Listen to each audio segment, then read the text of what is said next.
Here we go, guys. This is a 1999 Daihatsu Hijet. It is the newest generation of K-trucks you can get in the US, as shown by the Nosebump here. I think, in my personal opinion, the Daihatsu Hijet is now the best looking K-truck of this generation of K-trucks, just because of how eye-pleasing the nose is. You can see like the headlight setup, everything. The close second would probably be the Sandbar. That's what it looks like now with the nose bump. I've shown you some other K-trucks recently, a Sandbar, a mini cab, and an Acti. Oh, briefly I showed an Acti, but for scale, they still basically look the same as they used to. I don't actually know if this intrudes into the cab space or they actually added more space to the front. I don't have the exact measurements. I'm probably not going to bother with that. I'm going to take this key out. I'm going to just go over the exterior stuff.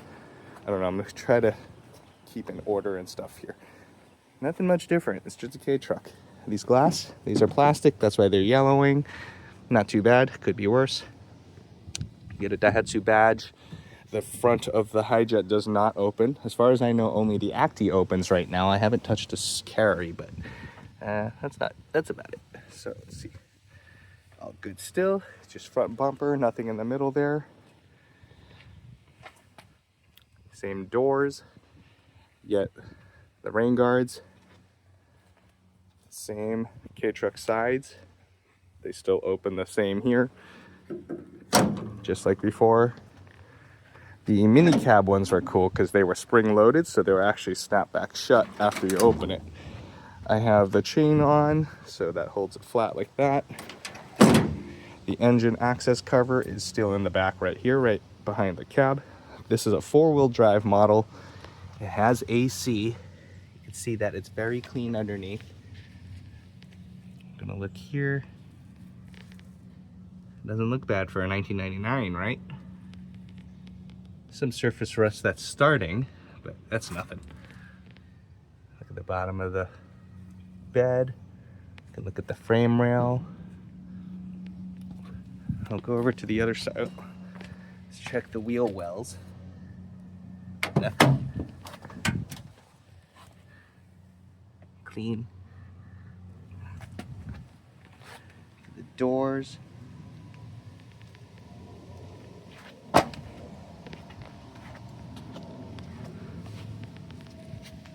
to the back here. The fuel tank. The axle. Looks good.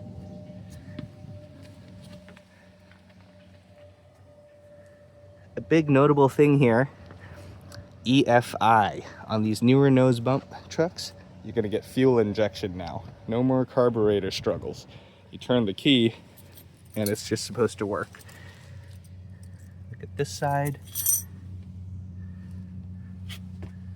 Get the big transfer case here and the transmission, the little itty bitty drive shaft. Oh, got a little bonus, got a little wasp nest. Luckily it's uninhabited. Check this wheel well. Look underneath. Looks good here too. Nothing on the doors. Let's take a peek in here. So coming into the interior, this is very clean. Nice headliner. The seats and stuff. There's a little dent here because I left some tools there. No rips, no tears, nothing. Look at this. Everything is nice. Nothing is worn out. This one has AC, as I said earlier. It does work. It's really nice. There's a cup holder now. That's a very good feature in here. So, why does everything look so nice? Look at that odometer. That's a 6-digit odometer. It is 16,155 kilometers. This is about like 9 or 10,000 miles, something like that. This thing is almost brand new, except it is 26 years old.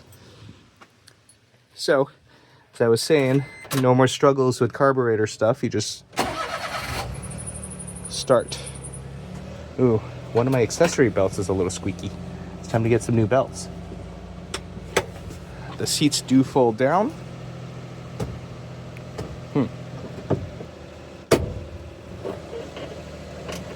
Oh, yes. All right, so that opens up.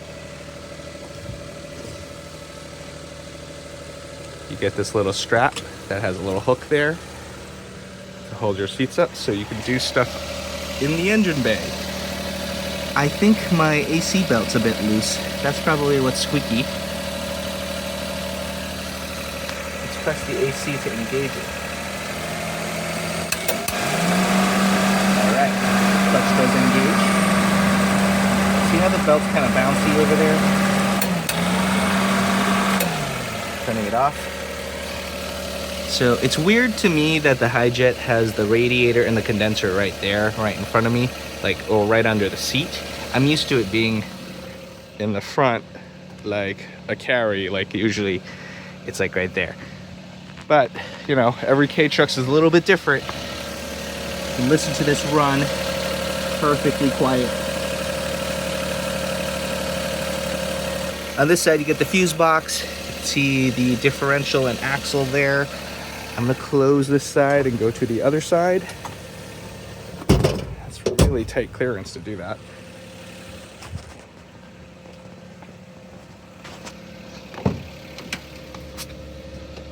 Gonna unlatch. Gotta fold this down, and then you just fold this up. On this side, you get access to the oil fill hole. You get the radiator cap, you get coolant and windshield washer fluid. You're not really going to access the engine from here. I mean, you could do a timing belt, maybe a thermostat from here, but I think that's pretty much it. There's nothing to do on this side. Oh, of course, the strut tower is here.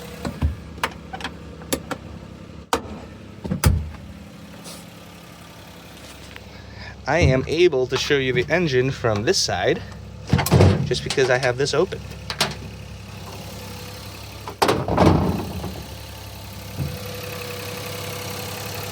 You can get access to your coil packs here and your injectors, some of the things like throttle cable, throttle body sensor, all that stuff. The air filter is right there.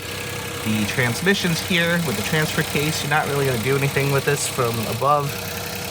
Underneath, that's about it. I did replace this because I'm looking for the temp gauge sensor for the dash, and I haven't found it yet. I thought it was that, but I was wrong. So there's nothing much going on here. I've already changed all the fluids for this. I did the engine oil, transmission transfer case, front diff, rear diff. It was actually very simple to do. I even did everything on the ground for once.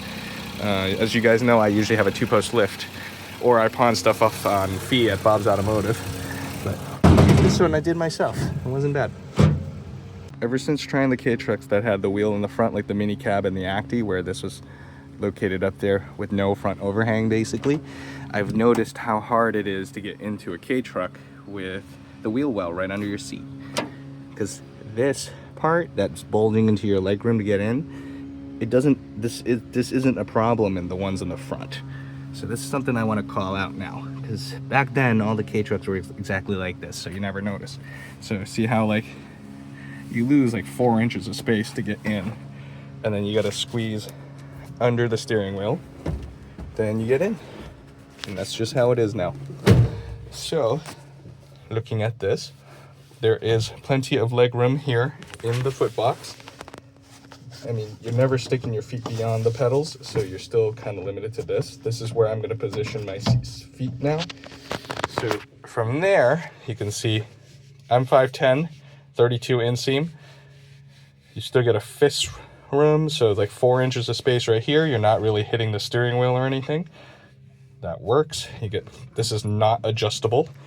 I don't think any K-Truck has an adjustable steering column. There's plenty of knee room. I'm hitting that with the lower part of my shin here. It's not too bad. I'm sitting normally. Over here on this side, nothing to be in the way. This is not in the way in the closed position. Also not in the way in the open position. So column, decent space. Like if I come this way, I'll hit my knee on that, but it's not too bad. Not too bad. This one does not have an airbag. I thought they all came with an airbag at this point, but apparently it seems like it's an option, at least in the Hijet. The Acti I tried had, the mini cab I did had, and the sandbar, they all had an airbag, but this is the first one that I got that did not. This is still a 5-speed transmission. You get a high and low transfer case right here. Low, neutral, high, super simple. You know, handbrake, simple. Nothing's going on back here. I said earlier, you get 2 cup holders, perfect for a single can, or one on each side. I'm not sure what this little sleeve thing is. Maybe like a pen, a business card or something. Some loose razor blades for safety reasons, you know. You never know, you might need one of those to throw at somebody. And a little basic glove box, big enough for a license plate and some stuff. Nothing else really going on in here. You get 1 hand rest for the passenger, and you get a hand rest for the driver's side right there, or hand hold or something. Nothing really to note. You get 1 sun visor as usual with pretty decent information. There is SRS, so airbag was available, just not this one. You get the 4-wheel drive instructions, you get maintenance periods and stuff, so you can see the engine oil there, 5W30. You can do it every 10,000 kilometers or something, probably oil filter and stuff. You can see that there are some poverty switches here, probably axle lock, diff lock. I don't know, this one might even be power mirrors and stuff, but not available on this truck. You get the little coin holder thing right there, a little pocket, storage pocket, a little pen holder, a little storage cubby, another storage cubby, another storage cubby, tons of storage cubbies. Another storage cubby over here because you don't get an air vent. Not too bad. Plenty of stuff here. This is actually for this light.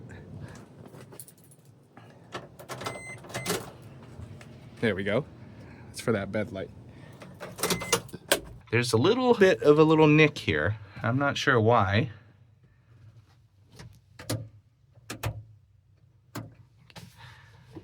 I think my theory here is that I know this windshield has been replaced.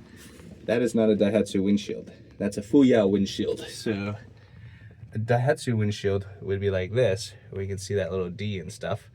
But this has definitely been replaced. So maybe this is related. Maybe something fell. Ew, what the heck did I touch? Anyways, maybe something fell on here and damaged it, and then they bent this back however they did and touched it up, but I don't know. Otherwise, the truck is pretty dang clean. Not this, though. You know what this is? I think a bird shit on me. What the heck? Come on, I was just walking over here. Anyways, let's go for a drive. This is pretty simple here, so you just start up the car, or you start up the engine, the truck, whatever you want to call it. 4-wheel drive is a button engage in here, so you don't have to press in the clutch, I believe. It's a vacuum actuated switch, I assume. You press that, something goes click over here, and then now you get a little dash light right there indicating you are in 4-wheel drive. Turn it off, it goes away. Simple, super simple. Let's go.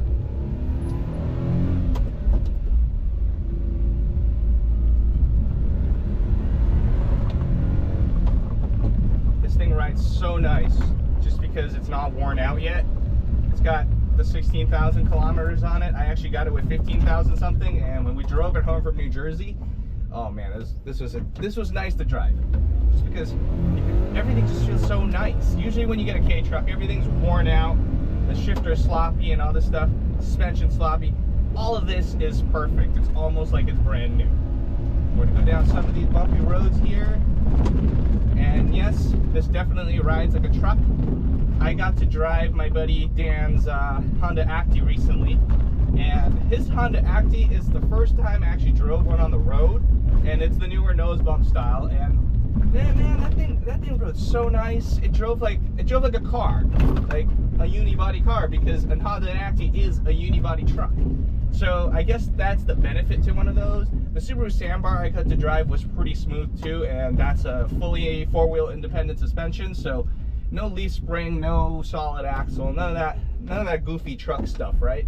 So the thing rides really smooth. What is going on here? Is this actually people waiting at a red light, or is just everything messed up? since it is hot today, I am going to use my AC and I'm going to enjoy it. Right? It seems like the right thing to do.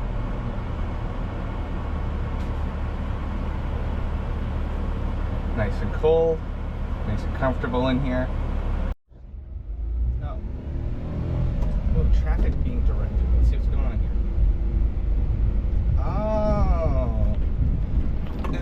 Oh, pavement ends. This is the end of it, guys. Well, the end of this. My little usual test where I drive down the bumpiest road known to man. Guess what? They're repaving it. So I'm gonna have to find a new road. Look at that. Look at how thick this asphalt is. It's like 6 inches of asphalt probably, if not more.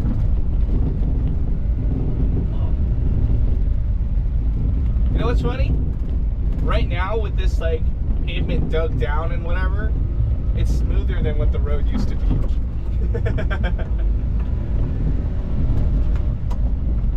That's funny.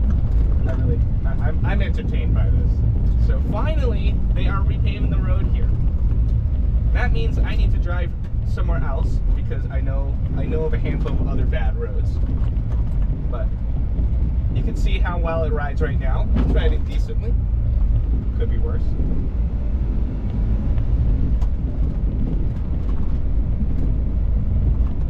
Right? Looks pretty good. You can see my can wobble and stuff. There we go. That's some of the good stuff.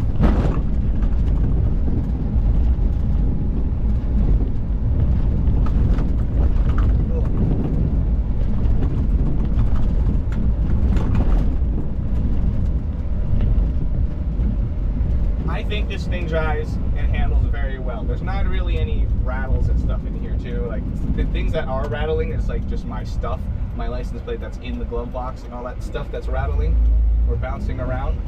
The truck bed sides, the bed covers aren't, no, the tailgate covers, whatever. Those things aren't rattling. Seats aren't rattling. The dash isn't rattling. This is nice. This is what a low kilometer K truck actually ends up feeling like because nothing is worn out. People letting it go, weird. Perfect shifts, perfect feeling, crisp shifter. So I'm fortunate enough to be able to touch almost every K truck of this new generation. I haven't gotten a carry yet. I just missed my opportunity on buying a pretty good one, something similar to this one's condition. I goofed, it's my own fault. I was napping and I missed out. You know, you snooze, you lose, right? So it is what it is. I'll try to look up for another one. I would really love to try another carry just to see what the newer one's kind of like. This one is probably the nicest K truck I've ever been in. In the US, like I've never been in a K truck anywhere else, but you know, this is probably the nicest K truck I've ever actually come across. It does need a little bit of work. The coolant gauge is not working. I know there's heat, so I know it works, thermostat works, everything. It's just the sensor is not sending to the dash properly. Would I want to keep this one? No, this one's actually for sale. Hijet's not really for me. I'm more interested in getting a sandbar than an Acti. I want to get a sandbar just because it was so quiet. When I drove this home from New Jersey, I went down on the highway. I had no problem going 70 miles per hour in this thing. And it didn't seem like I was working it that hard. My foot wasn't even to the floor and I was able to keep up with the speed on the highway. However, it was so loud in here.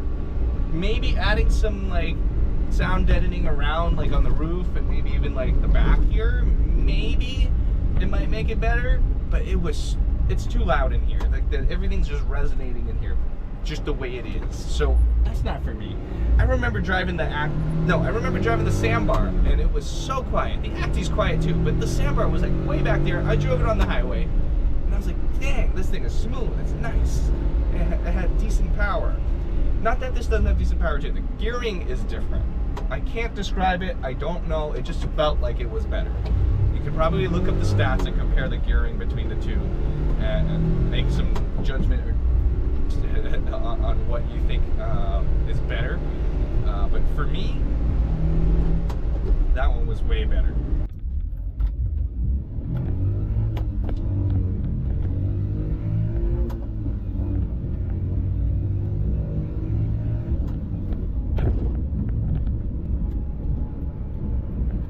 Let's take it for a quick drive onto the highway. See what this is like. It's definitely louder than a sandbar, I'll tell you that though.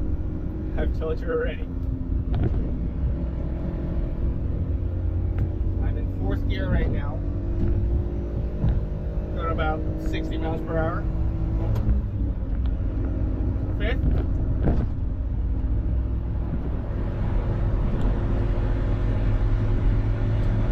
This is perfectly fine. My foot is about maybe at 25% throttle. A little over 100 kilometers here, 105. This is perfect for this. I live in the Boston area. There's always traffic. You really never go that fast. It's actually a little odd right now that I can go this fast right here on the section of 93. So, you know, perfect for this area around here, the thick, heavy metropolitan area. Although, you know, heavy is relative because Boston is pretty small compared to something like New York City or something like that, something that's more heavily dense. So, you know, perfect K for any occasion. I'm actually about to hit 115 kilometers per hour, 120, and I'm still only at a quarter throttle. I love how these fuel-injected trucks handle and drive. Like, they're just smooth, they just work. And when they don't work, they don't work. So there's no in between. Some sound deadening would definitely do this thing wonders. The older K trucks with their flat nose and funny looking proportions and stuff, they have their allure. I mean, price-wise, they are very similar to these ones, surprisingly. I don't know why, maybe like within a few $100s. If you can splurge and you don't mind that the newer ones are nose bumped, definitely buy a newer one. Like, the older ones, they work. They're cheaper, I'm sure now. Like, you can probably, like in the marketplace or whatever, you can probably get them for less compared to one of these. But this is perfect for driving around, doing any of your daily pickup truck needs, like, or like little yard work here and there. These still come in the same options with 4-wheel drive, 2-wheel drive, AC, no AC, dump bed, scissor lift bed, etc., the lift gate, etc., whatever you want. They're still a K truck. They're just more creature comforts, and like, you're entering the modern age, getting rid of that the old carburetor stuff. Like, these just run like normal cars that most people nowadays are used to. Like, I'm 30-something years old, so, you know, I grew up in like the fuel-injected age.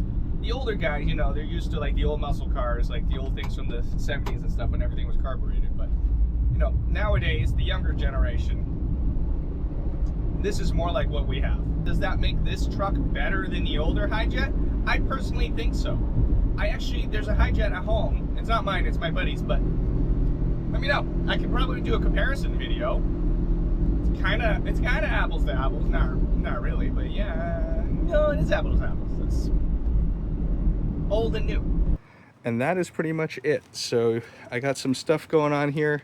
Got some new Geolander tires waiting to go on here. It's funny how small these tires are because they're K-truck tires. They're smaller than the engine hatch in width. They might be the same. Let me see. Yeah, I can't roll them forward that far, but they're funny looking tires. There'll be nice grippy upgrades to these because they're a little dry rot and they're old. You might as well replace them all. Not too bad. See you guys next time. Subscribe for more K-truck, K-car, or I don't know, JDM stuff content. I'll see you guys next time. Leave a comment below on what you think about these newer K-trucks here. The new nose bump versus the older ones. Do you like the old school carbureted stuff, or do you like the new school fuel injected stuff? I will do a comparison video like I said earlier, and yeah, see you guys next time.